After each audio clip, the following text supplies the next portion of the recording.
Hey, good morning, everyone. Scott Zambelli here, and I think we're episode 307 now. Yep, 307. We're getting up there in age. But Brett will be joining us soon, hopefully. I don't know if there was technical difficulties he was on, and then he was off. So I have a feeling he's rebooting his computer. But in the meantime, you get me, lucky people. So let's get to it. I'll knock the ad reads out of the way. We'll start with Team Titans of Real Estate. Why? Because you matter. That's right. Even though we utilize the latest in tools and technology to maximize your home buying experience, we never forget at its core, it's a people business, and we treat you like people. Go figure. In today's day and age, everybody wants to use technology for everything now, and technology has its place, but you still need to talk to people, interact with people, find out their individual goals. Not everything can be the cookie cutter approach that technology is really good for those cookie cutter things, right? Where everything's the same. And but everything's individualized. And for instance, when we do a market analysis, so many people will rely on, and unfortunately, even professionals I know, I'm amazed how many people don't even fully understand how to do a market analysis anymore, like we used to do back in the day. Doing market analysis is more of an art than a science. You can't just say, well, houses are selling for this, therefore your house is worth that. There's a lot of nuance that goes into deciding what a house value is. And so when you use a computer site to determine your value, all it's doing is taking roughly a 2-mile radius and taking the averages and applying those averages to the statistics of your house. But, does your house have granite counters or Formica counters or Corian counters or quartz counters? Is it an updated kitchen or a 20-year-old kitchen? Are the carpets brand new or are they worn out? All of those type of nuanced things that are individualized to every single house are the ones that the computers don't take into account. So we've seen it before with for sale by owners, which they chose to go their own path, and with buyers that we've represented, we've been able to take them through those houses and get them really good deals because those homeowners relied on Zillow to get their values and didn't understand what they really had. So we were able to get really good deals for our buyers, and which is another reason. On average, it's roughly 12% below. What studies have shown is for sale by owners get about 12% below equivalent houses in the area that have used a realtor. So in order to save on the rates of commission, they're actually taking a much bigger hit. Some other ways we've saved our buyers by selling for sale by owner houses to them is the owner a lot of times aren't available for showings. So very limited number of buyers get through. And so there's less chance of a bidding war for our buyers. Less chance of a bidding war means a lower price for them. So that's why we do that. So Jill and I, we work for you no matter who you buy from. So give us a call. 586-232-5144 is our number. We do a great job at representing you. When it's low inventory, a lot of times when there's high inventory levels, the need to look at for sale by owners isn't really needed. But with inventory so low, we keep our eye on everything. As soon as it hits, we take you there. So we represent you no matter who you're buying from. So once again, give us a call, 586-232-5144, and we'll take great care of you. Our next one, let me pull it up. So Brett just messaged me, and it looks like he's having a sound issue. So he's working on fixing that right now. I sent him the link, though, so he can join as a guest if he wants. But let me pull this down and get Loringer's up. Here we go. Loringer Family Chiropractic. And they are located in Belleville and Dexter. And they are a full-service chiropractic center, and they do an amazing job. Brett has been a long-time customer there, as he has talked before. That he had a car accident a long time ago. He has like a metal rod in his leg and stuff, and that causes issues. And Lawrence Family Chiropractic has been taking top-notch care of him. A few years back, my daughter had some issues she needed taken care of. They did a wonderful job on her as well. So they truly do treat you like family. So they have an office in both Belleville and Dexter. The Belleville number is 734-697-4244. Or if you go to their website, you can get all of their information. So I'll put that here in the link here.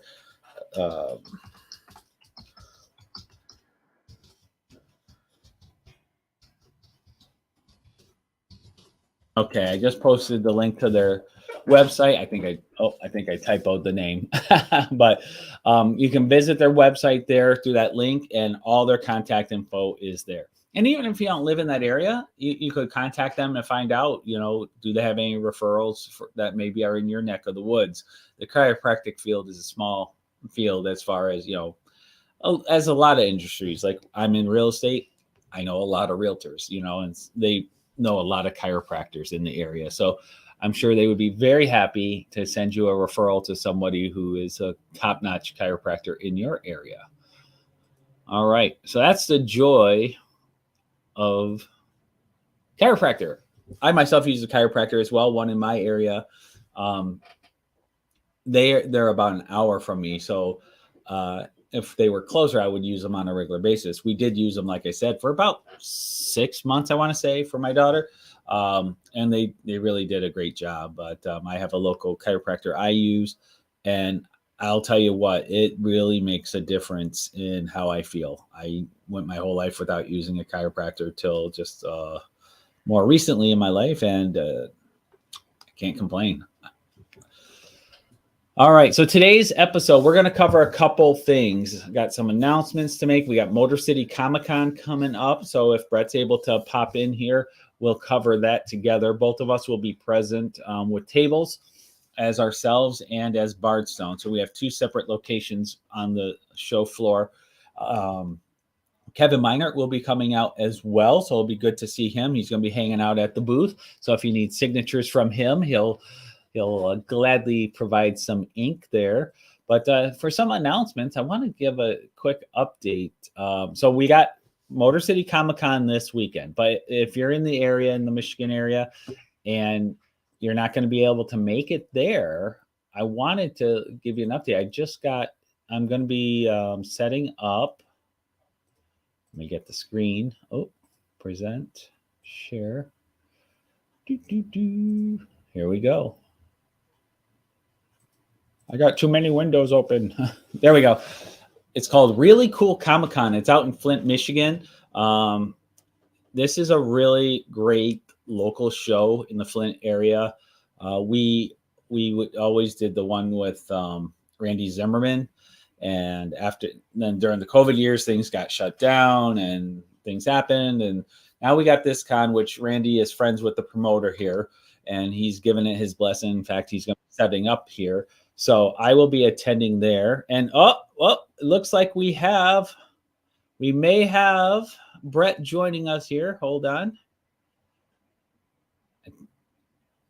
I think I have to add you. Yeah, you do. Okay, so you're signing on as a guest. Well, I had to. Yeah. So good old. I'm not sure why I can't hear on my computer. So something with the driver's acting up. So I don't know what it exactly is. So that's why I needed to do that. I'm actually going to sign into the studio as well. So you'll have me in both places. So. Okay. That works. And then you have control too over screens. Yeah. Well, that's part of the reason why. So there you go. Fucking ridiculous. We could. Sucks. There we go. We could have a 3D vision on Brett here. No, take that one down. Take it down. Take it down. I did. I popped it for a half a second as a joke. That's not funny. Do you not have pants on or something? Is that why? No, I don't have pants on. Do you think I ever wear pants for the damn show? Jesus, Scott, what the hell's wrong with you? So, So we got the joyful Brett Pinson on. Well, I hate when I'm having problems with this bullshit. So I know it's a pain. It's a pain. So yeah, I already did the ad reads. good. So I was just given an update that I just signed up to be at the really cool Comic-Con in Flint, Michigan. So Okay. if you can't make it to Motor City this weekend, come on out. It's August 5th and 6th. The Flint area is a great little local area. You get a lot of people out there who, at the bigger shows, you get fans who they'll go to 8, 10 shows a year, which is great. We love fans doing all that. But for us, No, we it's don't. really, They should go to 2 shows a year max. yeah. So when we do a show like this, the energy is different because these are fans who only get to go out once a year or twice a year. So they got that fresh energy that comes in and they're just so excited to see everything. So I always look forward to doing these shows, and this will be my first time doing really cool Comic-Con. Like I said, Randy Zimmerman is going to be there as well. And so if you haven't seen him, you can check them out. And then they got some good guests coming up, especially for, the size show that it is. When you have these smaller shows, sometimes you don't get good guests. They have really good quality guests here. So check it out. It's called reallycoolcomiccon.com is the website. Yeah, it doesn't fit my schedule, so I probably would have thought about joining it, but it's in between San Diego and then I'll be at Fan Expo Chicago.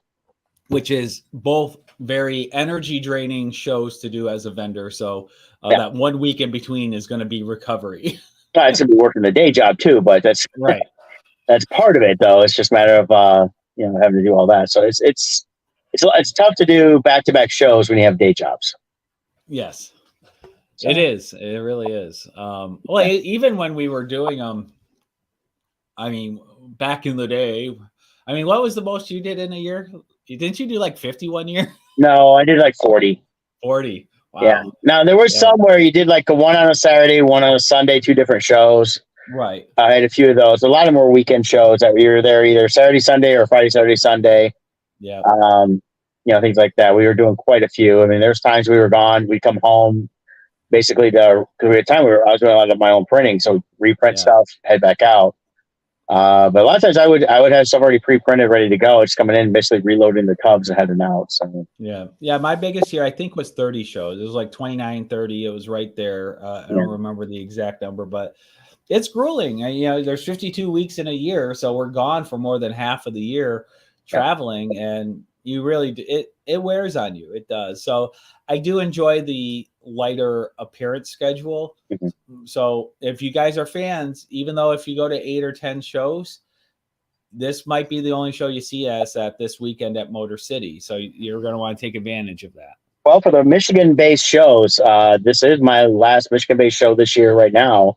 I don't have any plans to add anything on. So, it's definitely, if you want to get my stuff, see my stuff, come on out. Here's the website here, motorcitycomiccon.com. So you can, if you haven't gotten tickets yet, you can go to this page, and up here, this little blue button here, buy tickets. So they have tickets available. They have passes for the entire weekend or individual days. If you have a child, I think under 12, I think they're free on Sunday. So that's a nice little friend of mine is coming out on Sunday because he has a child. So he's going to take advantage of the free ticket for his child. Yeah, and I like to tell you, if you're only coming one day, unless you have a plan of specific like celebrities or something like that, you want to check their schedules first. But just to come check out a Comic-Con, I like Sundays the best. It's still busy, so a lot going on. But you get, like I said, the family deal. You can get for every adult, I think you can get a child in or something like that. So yeah. Oh, and there's Eric Hodson. He's on the right side of that screen there, selling some stuff at his table there. Awesome. He made it onto the cover page. Yeah, I'm sure Eric will be there. I know where Dom's going to be there. And I've seen a few other people post they're going to be at the show too. So it should be it's a good time. There's a lot of good artists and Artist Alley and Crafters Alley. So yeah, and Motor City always does a good job with their guest list. They bring out a good number of people. So we got Agent Coulson, Clark Gregg, who I always want to call the opposite. I feel like his name should be Greg Clark. Jason Isaacs, Christopher Lloyd. Actually, these first three, aren't they all like their last name could be first names? Yeah. But yeah. Will Will Poulter. Poulter, who was just in Guardians, he plays Adam Warlock, Yep. and then also he was the kid in We're the Millers. Yeah, he was great in that. He, He was he's so a good at good that. comedic kid. He or actor. He definitely can show the comedy, and then he can definitely play a little more serious. And he's kind of bulked up a little bit, not too much, but he bulked up a little bit for the Guardians movie. Yeah. Of course, we got good old Apollo Creed, Yeah. or what's his name? Grief something. Griff, yeah, Griff, something from Yeah. Mandalorian. Mandalorian. I don't know who this is. Who's Zach Aguilar? I guess click his name and find out. There's somebody who goes, oh, it's a voice actor from Ant-Man. Yeah. So voice actor, good old Stephen Amell, aka the Arrow. Yep. How do you say his name? Is it Bean? It's Bien. Bien. Yeah, I met Michael Bien, and I think it was 2009 at the AdventureCon in Knoxville. Nice guy. I like talking to him. I got an autograph picture from Tombstone because I love that movie. So. Oh, he was great in Tombstone. Of course, the original Terminator movie. Yeah. That was great. Kyle. What was his name? Kyle Reese. Reese. That's it. Yeah. I'm guessing another. Oh wait, same daughter, last name. I believe that's his daughter. Could be wrong, but I think it's his daughter. So, and that could be his wife. He may be very Michael young. Bean. Here we go. She has been involved. Partner and fellow actor. Oh, okay. Well, a lot of these older guys that have money like that like to go young. So, well, they say it's love. It's not money. Supposedly. Mm-hmm. You got the Power Ranger right there. Was he the red? Yeah, he was the Red Ranger. William Daniels. Yeah, now he's like 91. Yeah, he's and him and his wife are coming out. They've been doing shows I've seen pop up different ones around the country. If you're a fan of like Boy Meets World, he's done voice of Kit. Yeah, PI. He was Mr. Feeney in Boy Meets World. I didn't realize she was also in Boy Meets World. Yeah. Huh. So, and a bunch of other stuff over the years, and that it's a great. You're a big fan. I mean, this is one of those people like, oh, I'll wait till next time. There may never be a next time. I mean, he's not in bad health, but he's 91. And it is interesting hearing his voice, especially when he was Mr. Feeney, because I knew him as Kit, from Knight Rider. And he didn't change his voice to be Kit. It was just his normal voice. So when he talks, it's Kit. Yeah. And we got Tony Danza in the house. Yeah, I don't know. A comedian I've heard a couple times on Bob and Tom talks about him. You remember when Tony Danza had his talk show? Oh, yeah. And he's talking about, so he did Tony Danza interviewing about it. He goes, so you talk on a microphone and people far away can hear you. That's amazing. That's how his talk show went. So I don't think I've ever seen him at a convention before. I have not. So I know last thing I saw a few years ago, he actually was teaching high school for a little while. Not that I think he needed to work. I think he just wanted to do it. So, yeah. But, so if you're not sure what to say to Tony, like if you can't remember what role he played, just say, hey, I love that role where you were Tony, the ex-boxer from Brooklyn. Yeah. That covers 90% of all his roles. Yes, pretty much. Debbie Dunning, known from Tool Time. Yeah. We also have Richard Karn. I think Karn's supposed to be there too. Yeah, he is. They do a lot of shows together. I saw them in Colorado Springs last year. Yeah, they do a lot together. I watch Tool Time here at the office a lot. I have a high def antenna thing. So it's one of those like networks that just like all day long, it only plays Tool Time, How I Met Your Mother, and According to Jim. Like that's the whole day. So I just have that on in the background. So I'm always watching these old episodes of Tool Time. That's cool. I always enjoy those. Yeah, you do know it's called Home Improvement, right? Oh, I'm saying Tool Time. It's Tool Time in the show. I'm thinking Tool Time because it says Tool Time, right? It says Tool under her. Right, yeah. Tool Time was the fictional show on Home Improvement. Right. Got the voice of Ahsoka. Yeah. Mick Foley's going to be there if you're a wrestling fan. I would love to meet Jonathan Frakes. He's one I really want to meet. I He's always been my favorite captain of the Enterprise. Whenever he took control of the Enterprise, Mhm. things blew up every time. Yeah, I did have kind of sort of had a beer with him at a bar. I was sitting there. Kevin Lee and I had gone to this bar after there was a show in Florida. It wasn't MegaCon, but it was another one we'd done like 9 weeks later, and we were meeting up to hang out a little bit with Billy Tucci for a minute and grab a drink. So we were sitting at the bar having a drink, and in walks I told sort of a Marina Baccarin, and then she played Kaylee on Firefly. Sat down, and then Jonathan Frakes came and sat down next to me, and he's like one chair over and just said hi and talked to them all for a minute. And nice guy. I mean, he was, not like, oh, we need to go hide or anything. They all sat there for a little while, and then Kevin came and sat down. Billy came in, and we all went our separate ways. But nice guy. I mean, I met him at shows and met him like that. And seems to be just the same guy no matter what. Yeah, from watching him in interviews and stuff, and I feel like how he plays Riker is very close to how he is. Yeah. And he's also a great example of the power of the beard. Will Riker without the beard is nowhere near as awesome as Will Riker with the beard. And that's the difference. You look at the season 1 versus season 2 of Star Trek Next Generation, and in a lot of ways, the show really started with season 2. I mean, season 1 had some good stuff going on, but season 1 he grew the beard afterwards. Troy changed her outfit. She went from being she had like the pantsuit and hair in a bun to be a little more looser.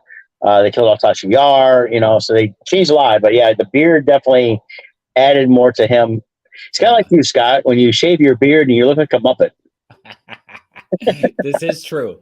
In fact, I saw a guy in Indiana, and I looked over. I was like, for a second, I thought it was you. I was like, did Scott come down here and shave his beard? It's just that pronounced lower half you have that without the beard. You look like you need to go near, far. Another thing a lot of people don't know about Jonathan Frakes, if you're just a casual fan, is he does a lot behind the camera too. He's a very accomplished director and does he's done several motion pictures that were really good that weren't Star Trek related.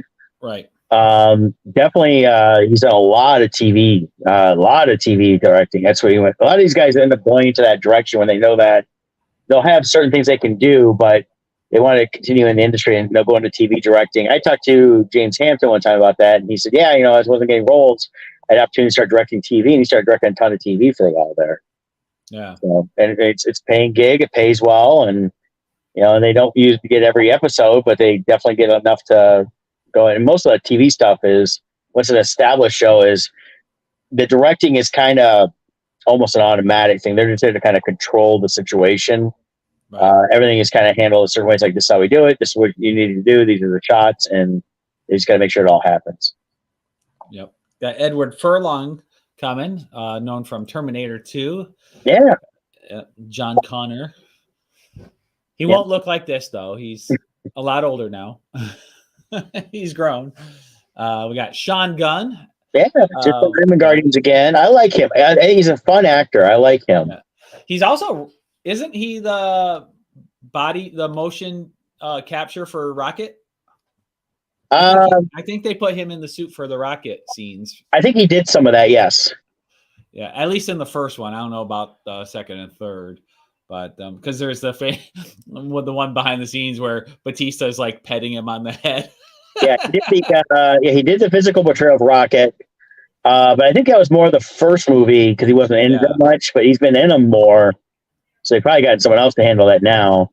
I believe he's in every movie his brother does. I think he always casts Sean as a kind of, like, even with Guardians, he was meant just to be more of a Easter egg cameo appearance, background character, and he just kind of grew in stature. Now he's an official member of the team, Yeah, and I think it's pretty cool that it's a character that kind of built up from there.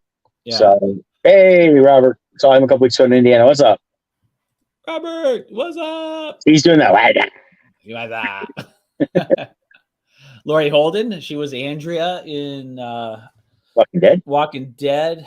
Was it? I think, did she make it to season 3? I forget now. I don't know. They killed her off too soon because I liked her character, but they killed her off, and then everybody replaced her with. I was like, Yeah, I agree.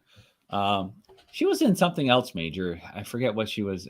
Let's see, what was it? X-Files, The Shield, The Americans. Uh, she co-starred Silent Hill. The So Mist. there's some other things. Runner. There was something I remember seeing her on that I was like, what? Oh, she was in Dumb and Dumber. Yeah. Yeah, so she's been in a lot of stuff. Oh yeah. Danny Jacobs. Let's see who he is. Penguins of Madagascar. Oh, okay. King Julian. Oh, okay. Yeah, yeah. So voice actor. We mentioned Richard. Yeah. Matt Lantner, which is the voice of Anakin Skywalker. He was in that Jupiter Ascending series. He was one of the characters there. Yeah. And he's another one, though. He doesn't really change his voice when he does Anakin. So when I hear him talk in other things, it's like so bizarre to me because his voice is Anakin Skywalker to me if you watch all the animated stuff. Maggie Yeah. Lawson. Who's Maggie? Oh, Psych? Psych. Oh, I actually, if I go meet anybody, I'm meeting her and Timothy Olmanson from Psych. Yeah, and I guess they're having a viewing. There's Timothy. They're Yeah, having a viewing party. No, they're doing a podcast, a live podcast. They've been doing a podcast series where they're going back and looking at the episodes of Psych and talking about them. So they're doing a live one for the first time at Motor City. It's going to be Saturday night. A friend of mine, Emily Boggs, she's going to be at the show on Saturday night to see that.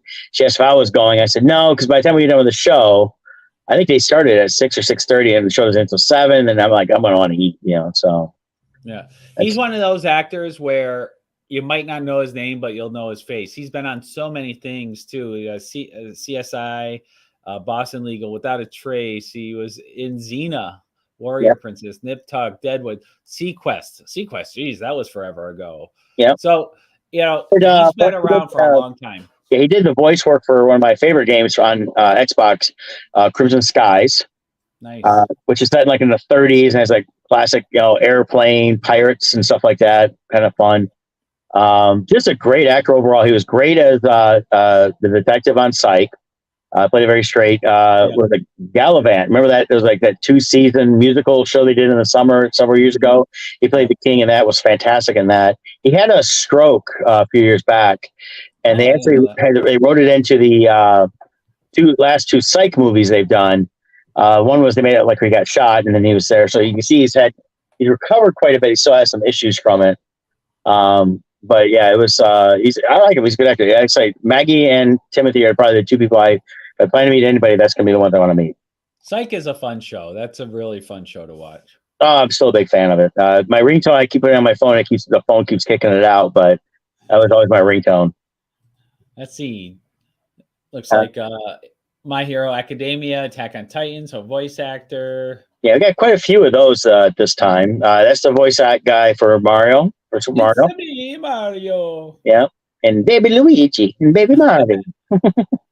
another Afro Samurai he's known for. Ben 10, Code Geass, and Naruto. These ones I gotta say I'm ignorant on. The voice actors for the anime stuff. I mean, you don't need to necessarily cover a lot. If you don't really know these people anymore, there's a lot of people there. But like, we get down like David Ramsey and Emily Richard. They're from Arrow. Yep, we got and with Stephen Amell, they're gonna have some kind of, I'm sure, Arrow type thing. Yeah. Michael Rooker, also, we got a number of Guardians of the Galaxy. Always a great guest. He's always great with the fans. He's a blast. I've gotten to take pictures with him. He's one of those actors. He was around Hollywood for a long time as once again one of those people you knew their face but didn't know their name. But then he hit it big. Between Walking Dead and Guardians, it really exploded for him. So he was later in his career. So he really appreciates what's happened to his career. So he has a blast with his fans. Yeah, he got known early on for doing the racing movie with Tom Cruise. He was the bad guy in Cliffhanger. Remember that? Yeah. And then I'm going to share one right here. This is a great image here. Give me just a second here.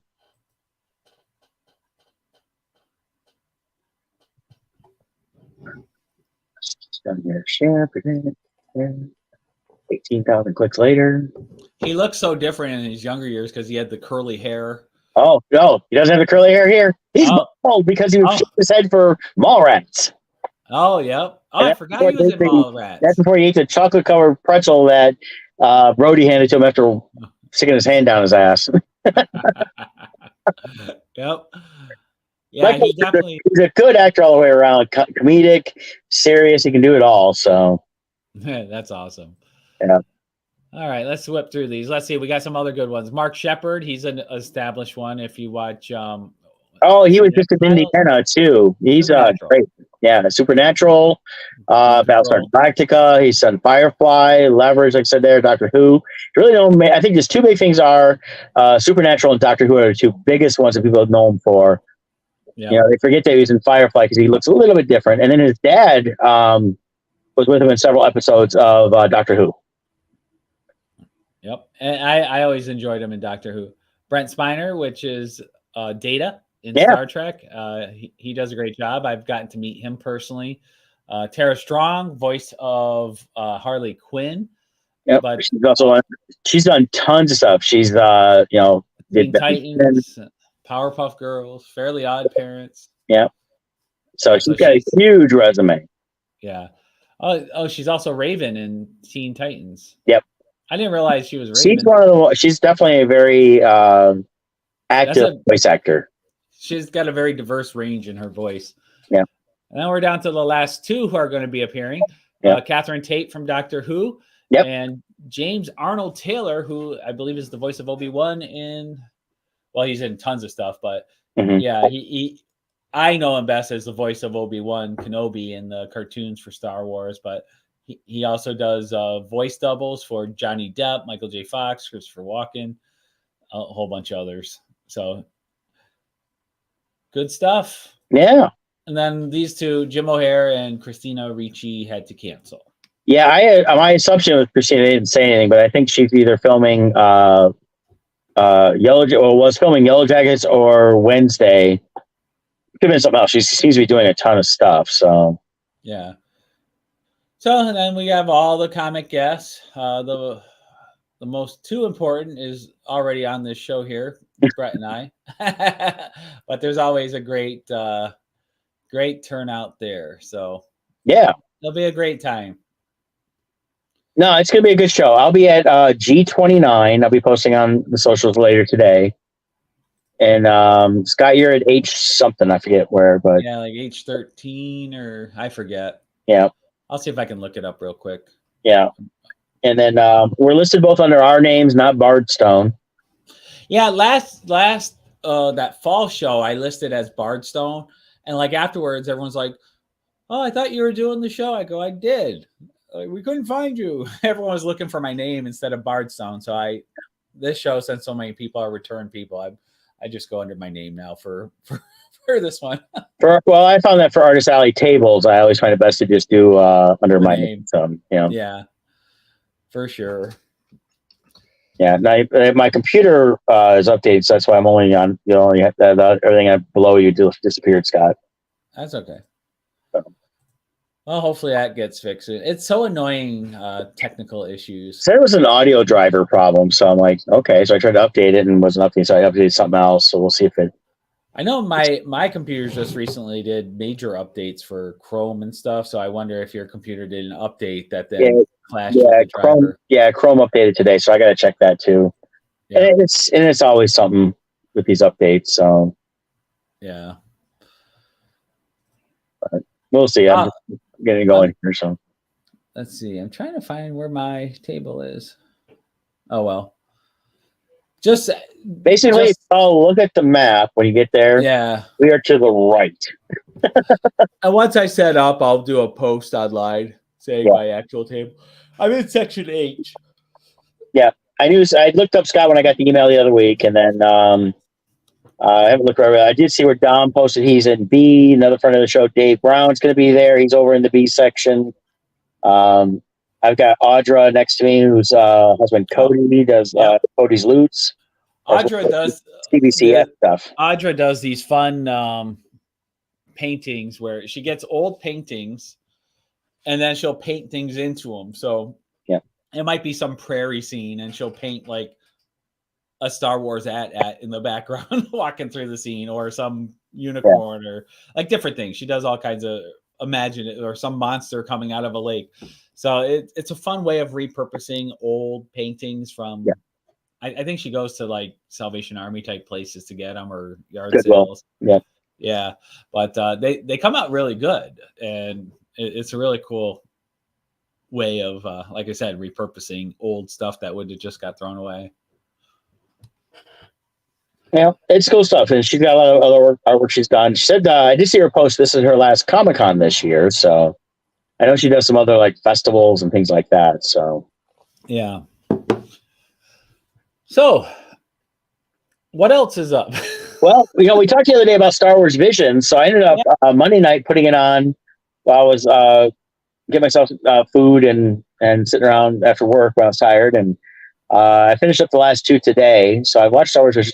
There were some I liked, some I didn't for season 2. I think the one I really didn't like, and we don't even get into too much of it, is the one about the two sisters. I just really felt the story was lacking, and I just didn't like the way it looked as much. So yeah, that one I liked. Yeah, I like this one. I've gotten through the first half of the season. This is a image from the first one. It's interesting. Each episode is a standalone story, completely separate from any existing storylines. It's its own part of the universe, and they are given a lot of room for their own creativity. So it's a lot of fun. Some episodes you might like, some you don't. I know I have my even already. There's, I think 3 of the 4 I've seen so far I've liked.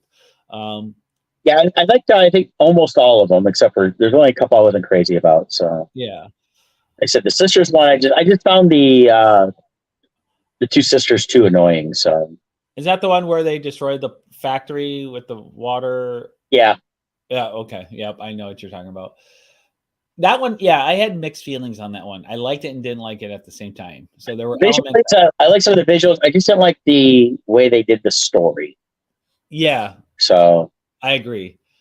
The visuals I like the animation style. I thought that was cool. So, but yeah, I think I agree with you on that one. So I still have to watch the second half of the season. This one here, which is the first one, it was an interesting concept of somebody who was training as a Sith who decided to break away and not be Sith. Yeah. But the design of the Sith Lord was really cool. So I really liked how that looked. So they get some fun designs in these. Yeah. By the way, I got my computer back working. So yep. Welcome back. All is as it should be now. For now. So.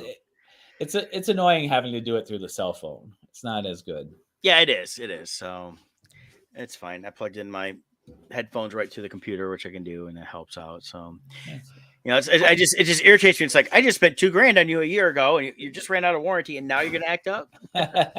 Oh, well, that reminds me of my car. Yeah. So. Just had to do a $600 repair. Warranty just ended. Oh yeah. Speaking of which, I gotta talk to you as soon as we're done. Okay. But anyways, Star Wars Vision is a fun, creative thing. I wouldn't mind seeing this kind of stuff with other great franchises like Star Trek, even, or something where it's just allowing these creatives who are in the industry to say, "Here you go." Yeah. Just make something up that's fun. I've been thoroughly enjoying Picard season 3. Mm-hmm. I talked to Brett a few days ago. Just loving it. It's really gone in a direction that so satisfying so far. So the only negative for me is they keep breaking away to the storyline with I don't even remember her name. The one that she's been in all 3 seasons. Raffi. I don't care for her character. They were tying up during the first half of it, kind of tying up to the stuff she had kind of started with. They dealt with her drug addiction and all that. Yeah. And then it allowed them to introduce Worf. And then from there, it gets better as it goes on. She's a constant through the whole season. Yeah. But her stories, where you're right now, her story as the jump point is just about done. Yeah. Well, that's good. Yeah. Worf just came into the scene. Yeah, you're right there then. Yeah. So, which was very glad to see him. Mm-hmm. So excited to see where that goes. I'm trying to think what else. There's just so much. You've been watching Citadel. Yeah, Citadel. It's only releasing once a week on Amazon Prime. I give it about a 7 out of 10, but I enjoy watching it at the same time. Okay. It's not like the best spy story. It's a little bit like little. It feels like they're trying to do a little mix of True Lies. Remember several years ago they did a couple movies like Night and Day and things like that that were those type of movies. So it's not bad. I like the actors in it. Was it Priyanka Jonas? She's married to one of the Jonas brothers. She's really good in it. I like her character in this. The guy's not bad. And they're introducing some new tie-ins now as they've gotten into the like 4th or 5th episode. I think is where we're at. We're starting to see more of how intricate this thing was over the last 10 years. And where they're going with it. So it's a fun series. I'm definitely gonna keep watching it. I think it's worth watching for like a once a week thing. If they ever dropped it to binge, then I don't know if I would binge it, but I would still watch it here and there just to kind of go through it. But speaking of binging, did you see the news from Disney Plus? When they drop Echo in December, they're going to do it as a full drop. It's not going to be a weekly release. Oh, they're doing Echo still? I thought they canceled it. No, it's pretty much done. It comes out okay. December, so for those who don't remember, Echo is the spin-off series from the Hawkeye series. She was the deaf. She was a bad guy in there. She was like an assassin or whatever. Yep. So, but yeah, I think, and I mentioned this with the Muppet Mayhem dropped the same way. All episodes with that what was it? The Dugi Kamealoha, same thing. I think what they're doing is they're realizing that the weekly stuff on some of these series that may not be as anticipated, like a Mandalorian, it's best just drop them and people can watch them all. So So hi Megan. So yeah. So it's just I think you're seeing the models changing again. They try to do the weekly thing, which I like on some things, like when we can talk Mandalorian, and it gives the kind of that community feel. But when you get shows that people are just like, I just want to watch them all, I think it's gonna help that out more. I'm just hoping they don't necessarily go that for everything. So, well, I thought I had read, I can't find it now, but you'll know if I'm being accurate here. I thought I had read like a week ago that Disney Plus is going to start moving away from being stream heavy content and trying to get back into movies again, because they're finding the streaming structure, it has its limitations as far as the business model goes. Yeah. So they're looking to do more releases again, and instead of everything just being purely content driven for the streaming. I think I think what we're seeing now is a complete overhaul of a lot of this. With the changes coming up this year in terms of like HBO now is going to Max for their streaming. They've merged companies. We're kind of seeing what you end up seeing when there's a lot of different ones is they start kind of combining together a little bit more. I think Disney's merging with Hulu too, or something. They're merging the apps. What they realized was that having two separate apps like that really isn't beneficial. So, and they've already done it in the Europeans countries as they've merged them. So starting in December, I believe it is, it'll be just the Disney Plus app. The Hulu app will go away. Yeah. Those that have the bundle, I think they'll still be able to get ESPN. I'm guessing it'll be kind of like when you go into Amazon Prime, like you can also subscribe to Paramount Plus, and it's a separate thing within it. So it's one app. Now with Disney Plus, it's just going to be Disney and Hulu together. It's not a separate. It won't be two separate subscriptions anymore. No. Oh, okay. They're merging subscriptions too. Yeah, they've already started that by moving stuff over. If you look at like the movies, everything they ported over to Disney Plus in the last 6 months, or shows, they moved the overall over pretty quick. I think that was the first test, and they probably saw that we're getting more views, and this is my assumption, more views on Disney Plus versus Hulu for something like that. Like you didn't watch it on Hulu because you didn't have Hulu. I had Hulu because I through my Verizon I get the bundle. So I mean that's part of that. So it's so I think it's something that is needed. Disney as a company, since they own what they own was like 90% of Hulu. So basically, just dissolving that when it's all done. Yeah. You've got the other ones out there, the major players. I mean, even Amazon Prime, watching, they're still coming out with stuff. I think there's a change coming with Amazon Prime. I think they're going to eventually tie in with someone to offer it through Prime, as you know, and get it. Because I noticed that their offerings are not as much as they were a few years ago. They still have some movies, they still have some series, but it seems like it's gone down in that. And I'm wondering if, and this is some speculation on my part, if they're going to start merging with someone like a Paramount Plus or things like that. I've noticed too, though, they are also advertising a lot that there are partnerships with things like Freevee. Yeah. So they're bringing in it. It seems like, I don't know about moving forward, but as of now, it seems like they're bringing in these other streams under their umbrella so that they can have more content without having to create more content. Yeah. You know, they bring Freevee over, which I'll watch Freevee. They have a lot of, especially if you want the older stuff, there's a lot on there. As it is, Freevee is owned by Amazon. That's what I just Googled. Oh, is it? Yeah, okay. Founded 4 years ago. Amazon. It's a streaming service owned by Amazon with original licensing programs. So that's part of it right there. Okay. So they're trying to find different ways on that. So I don't know. Like I said, it could be, and it's not so much. I don't think Amazon Prime will go away as a platform. I think it just maybe something will be merged up a little bit. So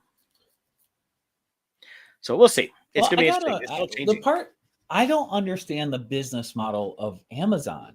Like with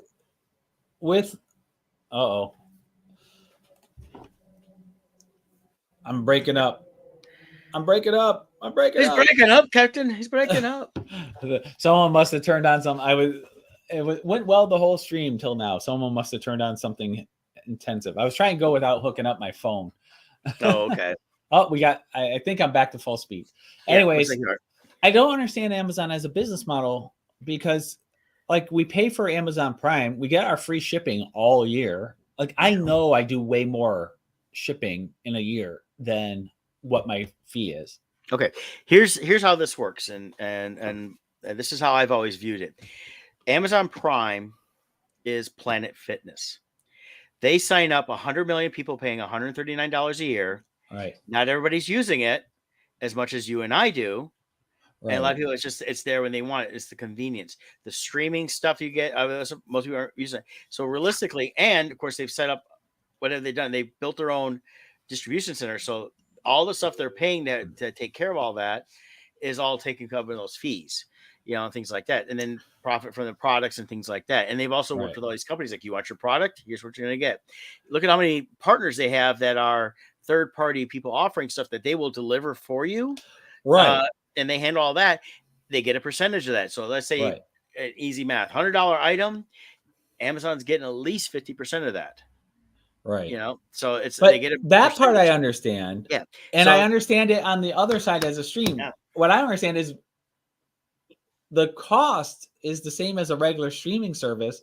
Like, how do they make enough money to pay for all of that plus $500 million for a lot of this? Because a lot of the stuff he bought, he bought these companies and he's buying with the profits over the years. So that's part of it is. Yeah. And then the whole thing, like the Lord of the Rings. Oh yeah, $500 million to do this series. Well, I wasn't just Amazon, but they've all got the money in that.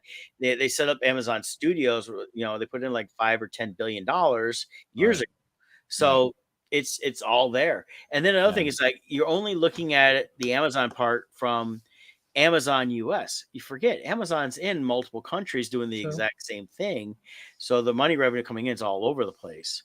True. And plus other subsidiaries they own and things like that. So it's definitely a lot of different ways. But I always liken it to the basics of it is like Planet Fitness, where that's a good way of putting it. 20% of the people are doing 80% of the shipping.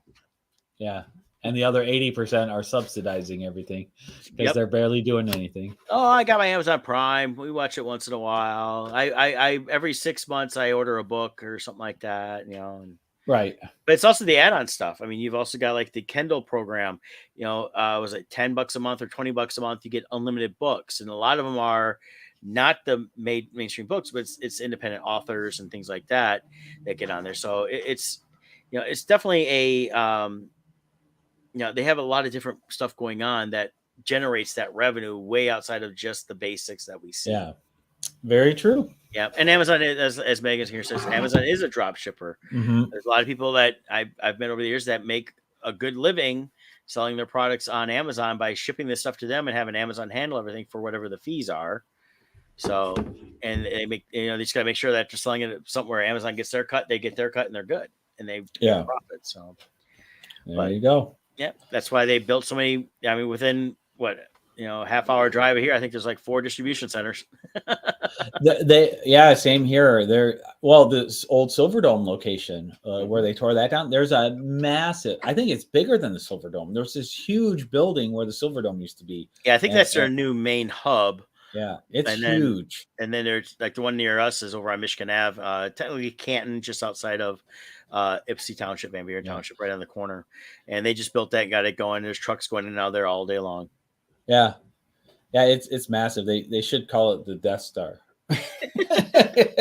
it's about turning the Earth into Star Killer Base. Yeah, it's massive.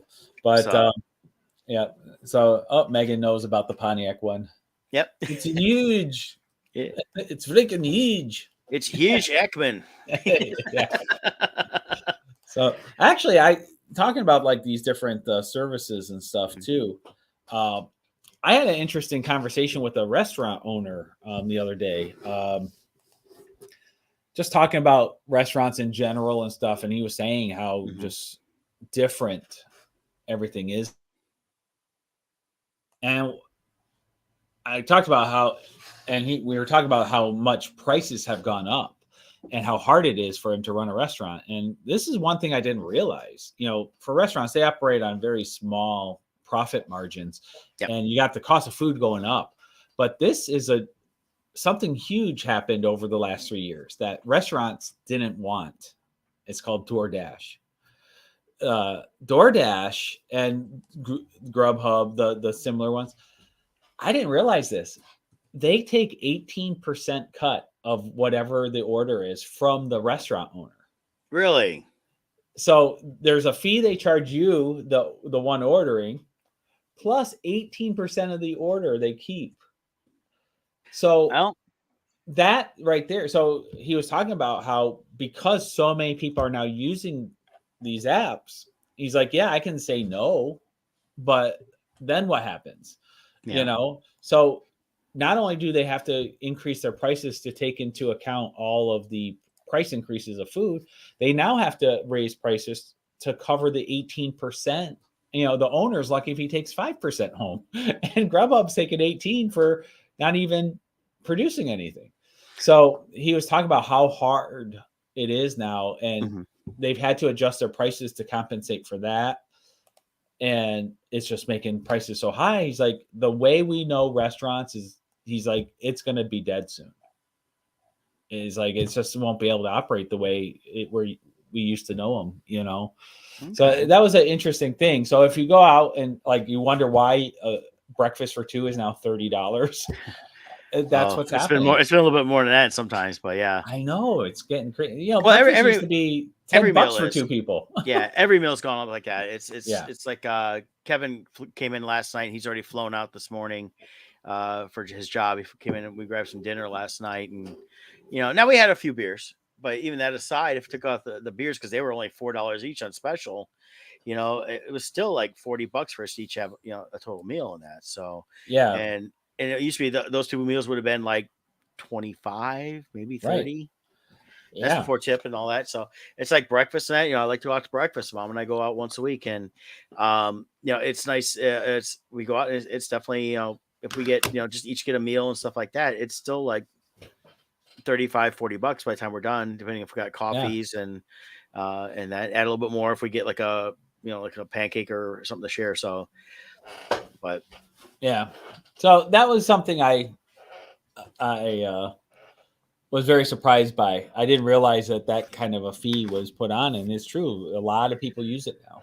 Well, and the thing with that is, a lot of restaurants aren't afraid to, because they're gonna charge more anyways on the delivery side and there are some that have here's what it costs for delivery versus if you dine in. But they like the fact that it's just ongoing. And with the way the pandemic was, it was how some of them stayed in business. Oh yeah, they were it was a willing to necessary evil. give up that percentage, but there's some that can go to these companies and say, no, we're not going to pay it, but they still do it. And there's, because their DoorDash has been caught many times offering restaurants that don't participate. Yeah. And it's like, I saw one is like they do milkshakes and things like that. And then one said, no, we would never do a milkshake. We have to deliver it because it's not going to be, good by the time it gets there. Right. And it makes us look bad.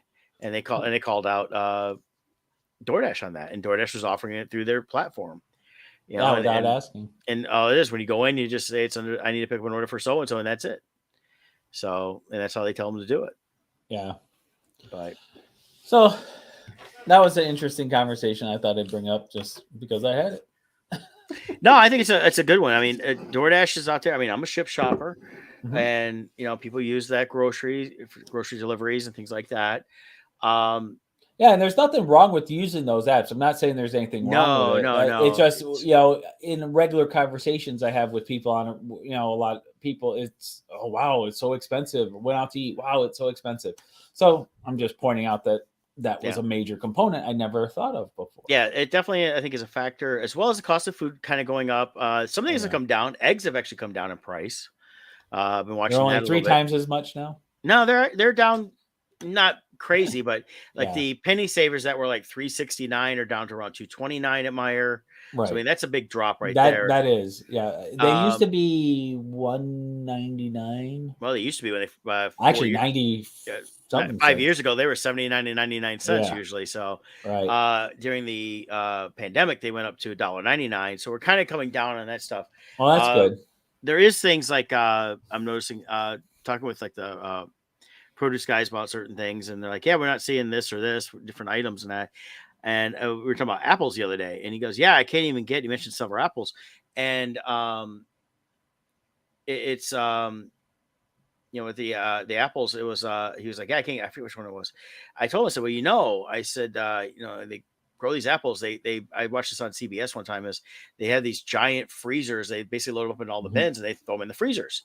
So they don't even bag them up until later on when they're ready to actually distribute them. I said, but you got to keep in mind from in 2020 and into 2021, where a lot of the apples we should be seeing, we're not seeing because those crops were lost because they didn't have the workers that had to leave the country because of COVID and haven't been able to come back in.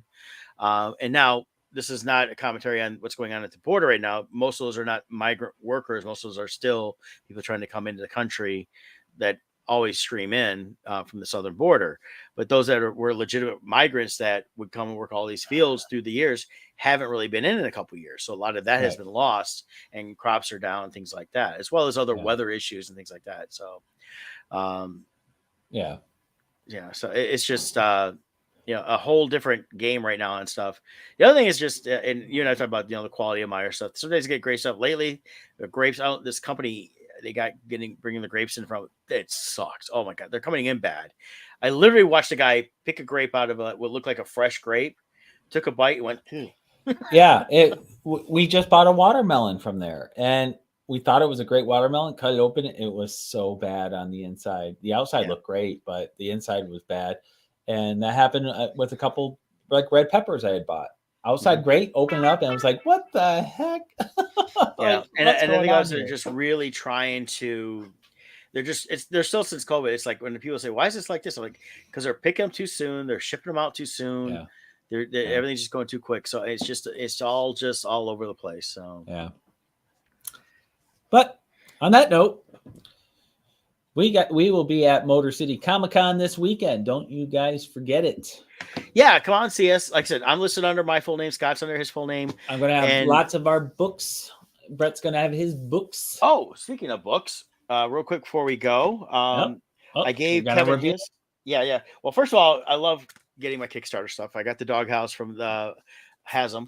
So just got that in, really cool. And I did get my box like you did from Sean Forney. I love that box idea. We're stealing that for sure. Yeah. But I'm keeping one for my library. So this is my library one. These are very limited in hardcover. We got some soft covers. I've got some for Scott. He'll have them at his table. I'll have them at mine. I forgot these will be ready for this weekend. I forgot about that. Look at that. Look at that hardcover. That looks really good. The colors came out great. Oh, I had looked at a preview copy last month when I was visiting Kevin and Brandy, and that it came out really good. And then Nice. there's all our hard work. Oh, look at that. Book plates are in all of them, signed by all of us. Some have sketches, some don't. I have to see which ones that do. Keeping one that has a sketch, but it's just Yeah. But their colors are fantastic. Yeah, they look great even on Quality's camera. good. So that, for people who don't know that book, it's about we all are familiar with some of the famous creatures in literary and movie, but this talks about the backgrounds of the people who created them. So the famous. And if you're wondering, yes, this is an homage cover to the old EC horror comics. Yep. Which you can do. We had someone question us on that online, and it's like it's so funny. Everyone wants to be a lawyer all the time, and they just talk out of their butt. Yeah.